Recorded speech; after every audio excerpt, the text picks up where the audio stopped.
Bison Kaalamaadan review தரமான sports drama.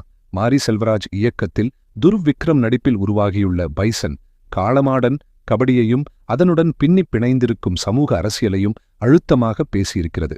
கிராமப்புற விளையாட்டின் உற்சாகத்தையும் அதன் பின்னணியில் இருக்கும் ஒடுக்குமுறைகளையும் நேர்த்தியாக கலந்து கொடுத்திருக்கிறார் இயக்குனர். துருவ் விக்ரமின் மிரட்டல் நடிப்பு. கபடி வீரர் கிட்டானாக வரும் துருவ் விக்ரம் உடலமைப்பிலும் நடிப்பிலும் தனக்கான தனி அடையாளத்தை ஆழமாக பதித்திருக்கிறார். ஆக்ரோஷம், வலி, ஏக்கம் என உணர்ச்சிகளை வெளிப்படுத்துவதில் முதிர்ச்சியான நடிப்பை வெளிப்படுத்தியிருக்கிறார்.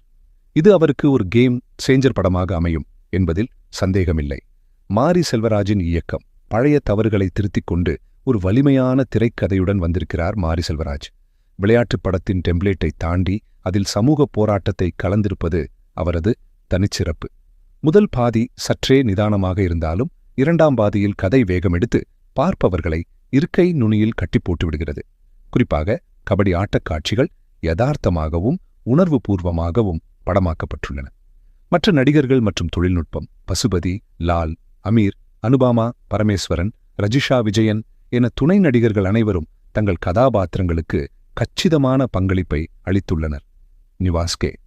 பிரசன்னாவின் இசையும் பின்னணி இசையும் காட்சிகளுக்கு மேலும் உயிரூட்டியிருக்கிறது. எழிலரசு கேயின் ஒளிப்பதிவு கிராமத்தின் மண் வாசத்தையும் கபடியின் அனலையும் திரையில் கடத்தியுள்ளது. மொத்தத்தில் பைசன் காளமாடன் என்பது வெறும் விளையாட்டுப் படமல்ல, சமூகத்தின் வலியை பேசும் ஒரு கூர்மையான அரசியல் திரைப்படம். உணர்வுபூர்வமான கதையம்சம், துருவ் விக்ரமின் சிறந்த நடிப்பு மற்றும் மாரி செல்வராஜின் அழுத்தமான இயக்கம் ஆகியவற்றிற்காக நிச்சயம் திரையரங்கில் பார்க்க வேண்டிய படம்.